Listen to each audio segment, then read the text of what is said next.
Hey everyone, so in today's video I'm going to show you how to fix Razer Blackshark V2 mic not working in 2025. Easy fix.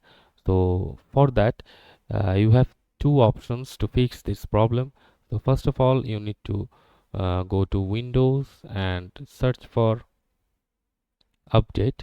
You have to check if your update is up to date or not. So click on check for update.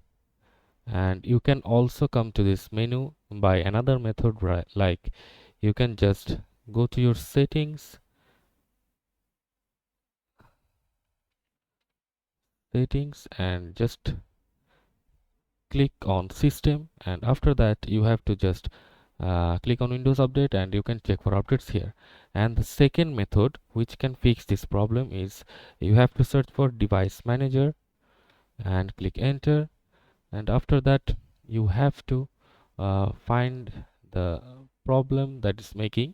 You have to just click on the microphone and just uninstall the device, and after uninstalling the device you have to just restart your PC, and the device driver will be updated and reinstalled automatically, and you are good to go. You can now use the Razer Blackshark V2 mic.